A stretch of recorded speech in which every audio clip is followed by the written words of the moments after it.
오늘 우리가 은혜 받으실 말씀은 베드로전서 5장 5절로 6절 말씀입니다. 베드로전서 5장 5절로 6절 말씀입니다.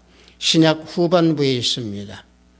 베드로전서 5장 5절로 6절 말씀 다 찾으신 줄 알고 제가 봉독해 드립니다. 젊은 자들아, 이와 같이 장로들에게 순종하고 다 서로 겸손으로 허리를 동이라. 하나님은 교만한 자를 대적하시되 겸손한 자들에게는 은혜를 주시느니라. 그러므로 하나님의 능하신 손 아래서 겸손하라. 때가 되면 너희를 높이시리라. 아멘.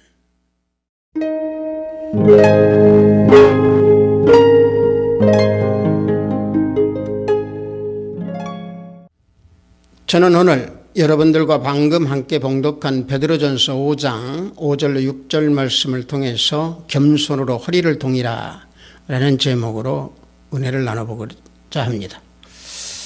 우리가 겸손에 대한 설교는 우리가 너무도 많이 듣고 있습니다. 또 겸손에 대한 설교를 우리는 들으면서 행하려고 노력도 많이 합니다. 그래서 우리가 겸손이라고 하는 그 단어를 우리가 살펴보면 겸손은 다른 사람을 존중하고 내 자신을 낮추는 행위, 이게 겸손입니다. 그래서 우리가 이 겸손이라고 하는 이 한문을요, 이렇게 해쳐서 파자로 해서 놓고 보면 참 재밌습니다. 겸자를 놓고 보면은요, 말씀 언변과 겸할 겸자를 합쳐서 만든 글자가 겸손겸입니다. 겸할 겸자를 놓고 보면 벼이삭 2개를 사람이 들고 있는 모습입니다. 이거 바로 뭐냐면은 벼이삭을 사람이 들고 있으면 벼가 곧게 서 있겠습니까? 아니잖아요. 그래서 곧게 서 있을 수 있도록 허리를 굽혀서 낮추는, 그래서 그 겸할 겸자를 써서 합쳐서 겸손을 겸으로 쓰고 있습니다. 자, 이런 내용을 우리가 한문으로 볼진데, 결국 이 겸손이라고 하는 것은 말과 행시 겸해서 온전히 자신을 낮추는 행위, 이게 겸손입니다.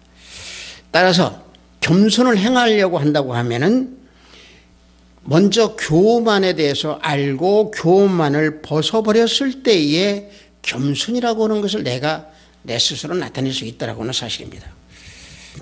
그래서 교만은 겸손과 반대되는 개념이라고 하는 것은 우리 누구든지 다 알고 있습니다. 다시 말하면 자기 스스로 다른 사람보다 우월하다고 생각하는 이 모든 행위가 교만이죠.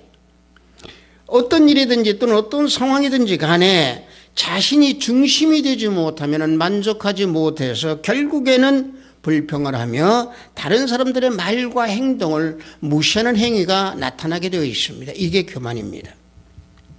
그래서 그 교만은 패망의 원수, 패망의 선봉장이다, 패망에 앞섰다, 패망을 이끌어간다, 이렇게 성경에서는 증가하고 있습니다.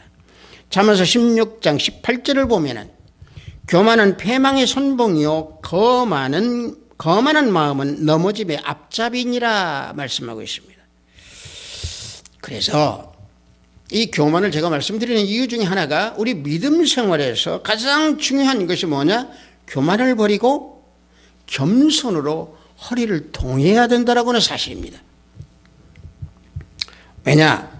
제가 방금 앞전에 말씀드린 대로 교만은 다른 어떤 타인이나 또는 나 아닌 다른 사람 위에 나를 놓고 결국에 마귀의 생각, 사탄의 미혹, 여기에 이끌려서 그 마음이 가득 찬 심령으로 복 자체를 저주로 바꿔버리는 그런 삶을 살아가는 행위가 교만입니다. 여러분들, 우리가 성경에서요, 이 교만으로 인해 가지고 복을 저주로 바꿨던 인물이 있습니다. 누구냐? 모세의 누이 미리암입니다. 자, 미리암은 왜 그러느냐? 미리암도 모세 못지 아니하는 이스라엘 백성을 이끌어가고 이스라엘 백성을 인도하는 여선지자였습니다. 다시 말하면 여자 지도자였습니다. 그러나 미리암이 쭉 모세와 같이 광야 생활을 하면서 미리암이 관심을 두었던 것은 뭐냐면 자기에게 주어진 그 사명을 바라보지 아니하고 모세가 지니고 있는 영적 권세에 눈을 돌리게 됩니다. 그래서 교만이 나타나게 되는 거죠. 결국은 모세가 구스 여인을 아내로 취하게 된 것을 비방하게 됩니다. 이 비방하게 된 것은 겉으로 내세우는 미리암의 표면적인 내용이지 내용 그 자체는 뭐냐면은 미리암의 행동은 모세의 영적 그 권세, 이 권세의 눈에 들어와 있기에 자신의 불만을 터뜨려 놓은 겁니다. 사실은 어떻게 놓고 보면은 미리암은 모세와 동등한 위치에 있기를 원했기에 모세를 험담하고 모세가 구스 여인을 취했던 거에 결국에 불평불만을 늘어놓게 된 겁니다. 이것이 뭐냐? 결과에는 영적 교만이라는 얘기입니다. 그래서 결국에는 하나님께서 미리암을 책망하시고 미리암을 문둥병에 걸리도록 역사하셨습니다. 그러자 아론이 그 잘못을 회개를 하고 하나님께 7일 후에 나음을 받고 결국에 회개를 하게 되는 그런 삶을 살았던 게 미리암입니다. 이 잠깐 동안의 미리암의 그 생각이 교만이었습니다. 이 교만한 자는 그 결과가 바로 하나님께 징계를 받는다라고 하는 것을 우리는 모세의 누이 미리암을 통해서 우리는 잘 알 수 있습니다. 사울왕도 마찬가지입니다. 교만으로 인해서 결국에 패망하고 말았습니다. 이와 같이 교만은 멸망의 선봉장이다. 다시 말하면 멸망으로 이끌어가는 그런 사탄의 도구다. 그래서 복을 저주로 바꾼다라고 하는 사실입니다. 그래서 교만하게 되면 항상 자신이 기준이 돼야 되고 자신이 중심이 돼야 되고 내 생각과 내 주장이 절대적이 돼야 된다라고 하는 것을 가지는 것이 교만한 사람들의 생각입니다. 또 한 가지 영적 교만은요, 하나님 말씀, 성경 말씀을 자기 자신의 생각과 자신의 뜻에 맞추어서 합리화를 해서 결국에는 정당하다고 자기가 생각하는 그 말씀의 생각이 정당하다고 주장하는 그런 영적 교만들이 나타납니다. 그래서 우리는 오늘 본문 말씀대로 겸손으로 허리를 동여야 되는데 그렇다고 하면 어떻게 해야 겸손으로 허리를 동일 수 있는가? 우리는 본문 말씀에서 찾아보고자 합니다. 먼저 순종하는 삶을 살 때에 겸손으로 허리를 동일 수 있다라고 하는 사실입니다. 본문 5장 5절에서 보면은 젊은 자들아 이와 같이 장로들에게 순종하고 다 서로 겸손으로 허리를 동이라. 하나님은 교만한 자를 대적하시되 겸손한 자들에게는 은혜를 주시느니라 말씀하고 있습니다. 자, 이 말씀을 보면은 사도 베드로가 아마도 젊은이들을 염두에 두고 젊은이들아 너희들은 장로들에게 복종하라 라고 지금 권면을 하고 있습니다. 이 교훈은 이 시대에 우리들이 받아들여야 될 그 교훈입니다. 특히 젊은이들은요, 인생의 고난을 많이 경험하지 못하고 인생의 고난을 겪지 못했습니다. 그래서 교만이 나타날 때가 많이 있습니다. 하지만 이 고난이라고 하는 것은요, 또 이 고난의 환경이라고 하는 것은 이 교만의 약입니다. 이 고난이 없다고 하면은 이 교만을 고칠 수가 없습니다. 따라서 비단 젊은 사람들 뿐만이 아닙니다. 우리 모두는 겸손해야 됩니다.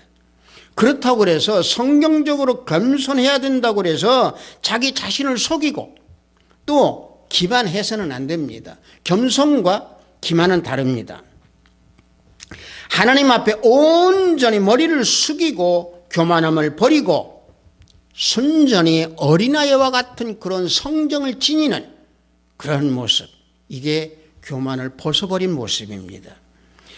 여러분들, 세상에 내가 가지고 있는 직책, 다시 말하면 내가 가지고 있는 그 직업에 귀천을 따라서 겸손과 교만이 나타난다든가, 또는 돈이 있고 돈이 없는 그런 위치에서의 교만과 겸손이 나타난다고 하면은 그 겸손은 진정한 겸손이 아닙니다. 그래서 성경에서 우리에게 가르치는 겸손은 세상의 겸손과 다릅니다. 육신적인 생각을 버리고 오직 영으로만이 예수님께 온전히 순종하는 삶을 사는 그런 모습, 이게 성경적인 겸손입니다. 따라서 주님 앞에서 나를 낮추고 주님 앞에서 나를 온전히 낮추는 그러한 모습, 이게 성경적인 모습인데, 이 모습을 나타내는 말씀이 빌립보서 2장 6절에서 8절 말씀입니다. 말씀을 보면은요, 그는 근본 하나님의 본체시나 하나님과 동등됨을 취할 것을 여기지 아니하시고 오히려 자기를 비워 종의 형체를 가지사 사람들과 같이 되셨고 사람의 모양으로 나타나사 자기를 낮추시고 죽기까지 복종하셨으니 곧 십자가에 죽으심이라. 자, 이 말씀을 제가 봉독해드린 이유는 예수님의 순종입니다. 예수님의 겸손입니다. 자, 이러한 겸손, 이 겸손을 보여주신 우리 예수님 앞에 내가 겸손하지 아니하다고 하면은 그것은 죄, 또 죄악을 범하는 그런 우리의 믿음의 생활이 된다라고 하는 사실입니다. 주님께서는 이 땅에서 공생애 동안에 철저히 순종하셨습니다. 겸손을 나타내셨습니다. 따라서 우리는 방금 말씀에서 우리가 본 대로 주님의 겸손을 우리가 볼 때에 세상적인 육적인 삶의 그 교만, 세상적인 삶의 육적으로 인해서 나타나는 그 교만, 이 교만을 반드시 우리는 벗어버려야 됩니다. 육신적인 생각으로는요, 우리는 예수님을 바라봐도 바라볼 수가 없습니다. 볼 수가 없습니다. 교만한 그 육신의 마음으로는요, 예수님을 절대 볼 수가 없습니다. 목사님, 그 말씀하시는 내용은 조금 저하고는 좀 안 맞습니다, 이런 얘기를 할 수 있습니다. 그러나 우리 성경적으로 우리는 그 증거하는 그런 내용들이 많이 있습니다. 육신의 눈이었기에 예수님을 볼 수 없었던 막달라 마리아를 보십시오. 막달라 마리아는 어떻게 했습니까? 요한복음 20장 11절에서 18절을 보면은요, 막달라 마리아는요, 예수님의 시체를 보려고 무덤으로 갔습니다. 근데 예수님을 보지 못했습니다. 그래서 막달라 마리아가 거기에 서서 울고 있을 때 천사가 뭐라고 그러니까 왜 우느냐고 물었습니다. 왜 우느냐고 물으니까 그들이 시체를 어디에 두었는지 보이질 않습니다, 그렇게 얘기합니다. 그러니까 그 말을 딱 천사에게 하고 난 뒤에 돌아섰을 때에 예수님이 계시는데도, 예수님을 보았음인데도, 예수님을 보고도 예수님이 이제 알지 못했다는 사실입니다. 요한복음 20장 14절을 보십시오. 이 말을 하고 뒤로 돌이켜 예수께서 서 계신 것을 보았으나 예수이신 줄은 알지 못하더라. 보십시오. 이유는 왜 예수님을 못 봤겠습니까? 육신적인 몸으로, 육신적인 눈으로 예수님을 보았기 때문에 죽으신 예수님을 보지 못했다는 얘기입니다. 다시 말하면 육신적으로 살아있을 때의 육신적인 그 모든 걸로 예수님을 봤기 때문에 죽으신 부활하신 예수님을 못 봤다는 얘기입니다. 육신의 삶으로 살 때에 예수님을 믿는다면 예수님 알지 못합니다. 그러나 예수님이 내 곁에 계시고 내 안에 성령으로 내주하고 계신다라고 하는 것을 아는 사람은 결국에 육신적인 어떤 그런 모습이 아니고 영적인 모습으로 살기에 예수님을 볼 수 있다는 사실입니다. 예수님은요, 육적인 예수님이 아닙니다. 영적인 예수님입니다. 영 안에 살아 계셔서 내 안에 계시는 분이 성령 하나님 예수님이십니다. 그분이 육신 안에서 살아계신 주 예수가 아닙니다. 육신 안에서 살아계신 분이 아니고 이제 성령 안에서 내 안에 계시는 예수님이라고는 사실입니다. 육신의 눈으로 예수님을 본 막달라 마리아. 그래서 사도 바울은 골로새서를 통해서 육생적인 삶을 살면서 나타내는 그러한 겸손은 조금도 유익이 없다라고 우리에게 교훈하고 있습니다. 골로새서 2장 22절과 23절을 보면은요, 사람의 명령과 가르침을 따르느냐? 이런 것들은 자의적 숭배와 겸손과 몸을 괴롭게 하는 데는 지혜가 있는 모양이나 오직 육체에 따르는 것을 금하는 데는 조금도 유익이 없느니라 그랬습니다. 자, 사도 바울이 이 말씀을 하는 것은 금욕주의적인 내용으로 육적인 삶에 대한 교훈입니다. 금욕주의는요, 인간의 노력으로 하는 것이기 때문에 결과적으로 겸손한 모양이나 모습은 나타낼 수 있습니다. 그러나 진정한 육체의 금욕은 아무런 유익이 없다는 얘기입니다. 겸손하고는 아무런 상관이 없다는 얘기입니다. 그래서 성령의 능력으로만이 육적인 정욕을 이길 수가 있고 벗어버릴 수가 있고 내 안에 겸손을 담아서 이룰 수가 있다라고 하는 것이 성령 하나님의 능력으로만이 가능하다는 얘기입니다. 그래서 사도 베드로는 하나님 앞에서 그래서 순복하고 순종하라는 얘기입니다. 그래서 겸손으로 허리를 동이라는 얘기입니다. 여러분들 겸손으로 허리를 동이라는 것은 바로 뭡니까? 겸손으로 단속하라는 얘기입니다. 겸손으로 나를 단속하고 나를 다스리라는 얘기입니다. 그래서 조금 전에 말씀드린 대로 나는 겸손으로 다스릴 수 없습니다. 누가 다스려줘야 됩니까? 성령 하나님이 나를 다스려줘야 됩니다. 그럴 때 겸손한 마음으로 나보다 다른 사람을 낮게 보는 그런 마음이 될 수 있다는 사실입니다. 빌립보서 2장 3절을 보면은요, 아무 일이든지 다툼이나 형으로 하지 말고 오직 겸손한 마음으로 각각 자기보다 남을 낮게 여기라고 그랬습니다.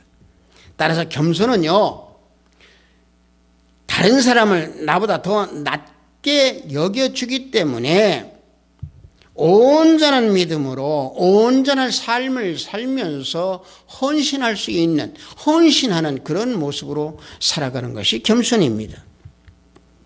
그래서 그 겸손의 마음을 지니고 있으면은요, 돌짝박 같은 내 마음, 바위덩어리 같은 내 마음이 부서져 버려가지고 결국에는 흙가루와 같이 고운 가루가 되는 그런 마음으로 바뀌게 되어 있습니다.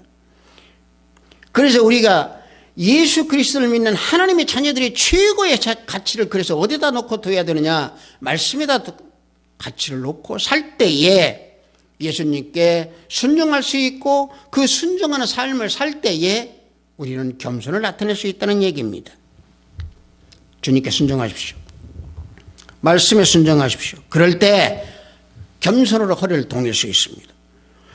겸손으로 모든 일을 성취할 때에 우리는 주님께 또 영광을 올려드릴 수가 있습니다. 또 한 가지, 겸손으로 허리를 동이려면 어떻게 해야 되느냐?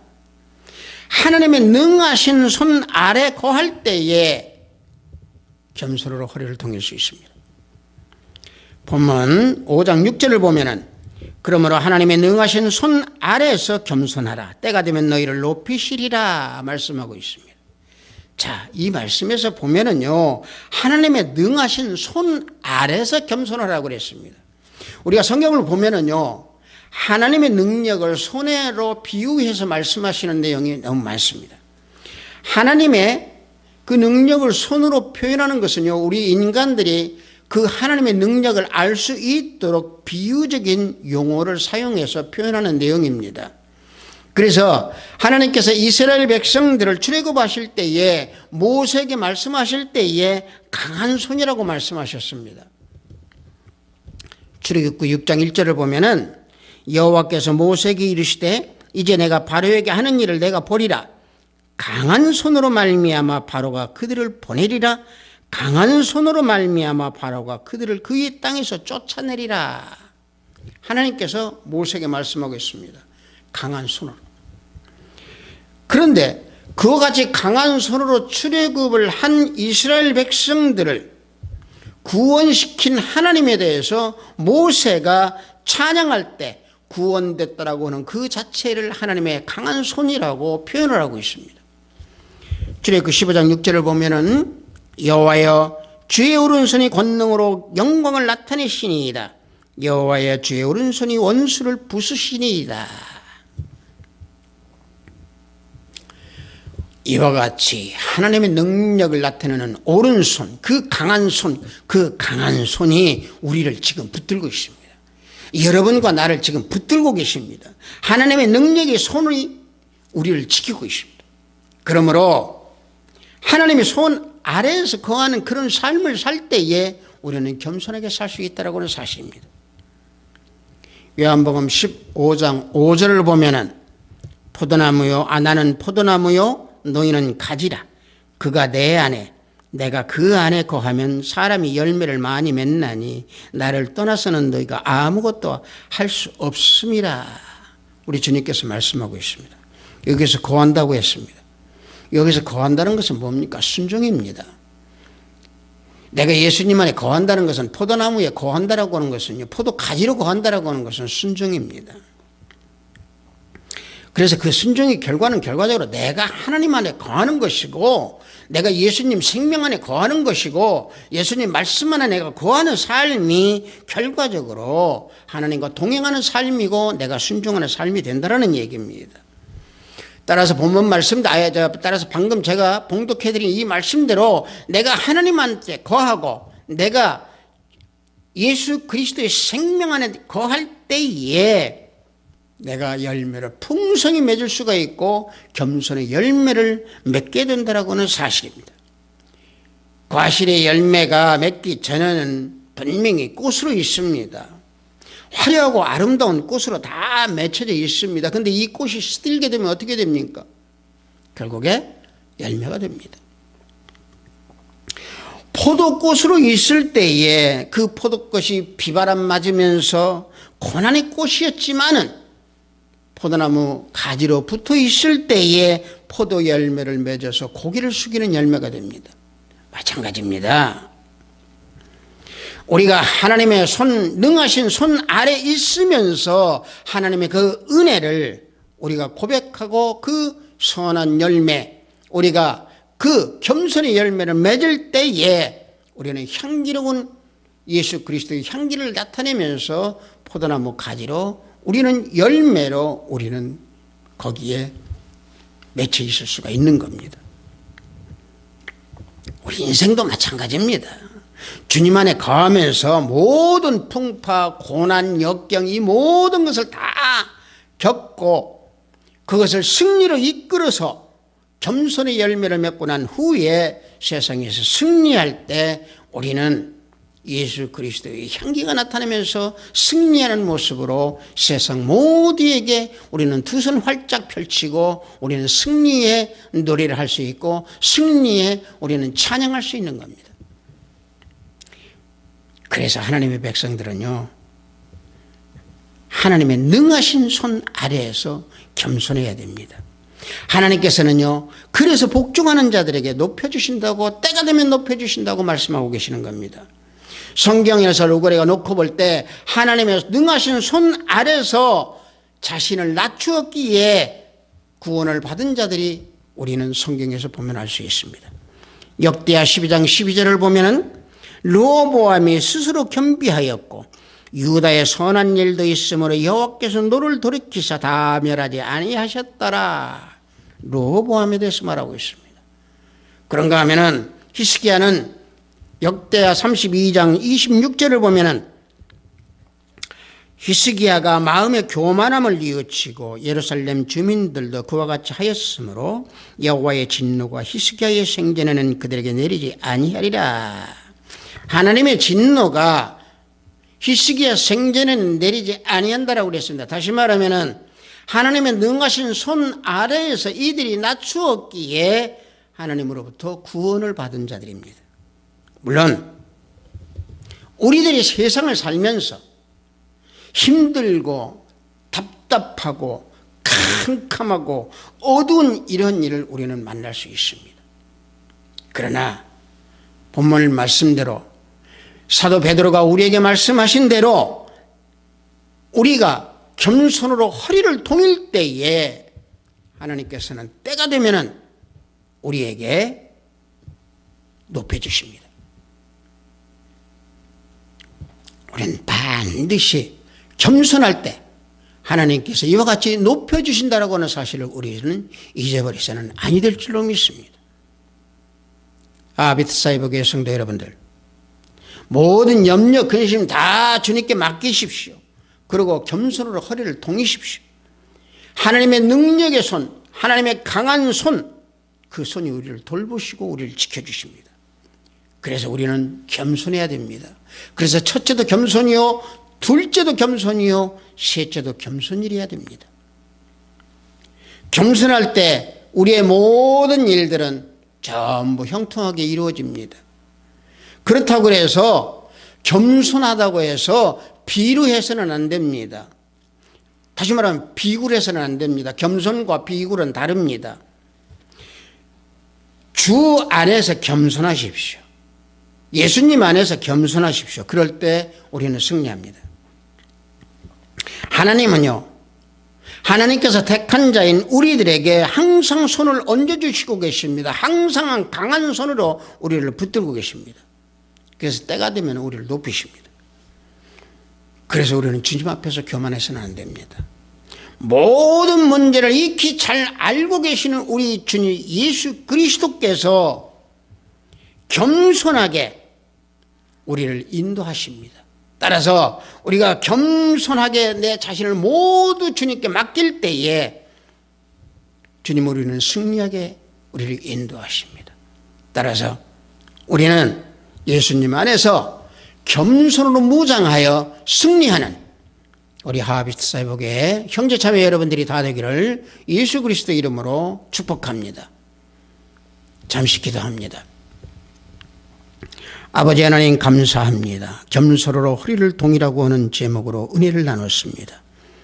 아버지 하나님, 이 세상이 험하고 악하고 캄캄한 세상에서 살아가는 우리 하나님의 자녀들, 아버지 하나님 겸손으로 허리를 동여서 승리할 수 있도록 아버지 하나님 축복하고 인도하소서.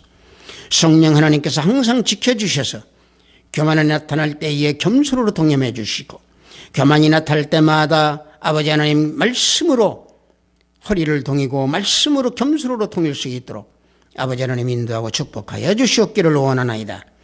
항상 말씀에 거하고 예수 그리스도 안에 거하고 하나님의 강한 손 아래서 거할 때에 겸손을 가질 수 있다라고 하는 것을 깨닫게 하여 주시옵소서. 감사드렸고 예수 그리스도 이름으로 기도드렸사옵나이다. 아멘.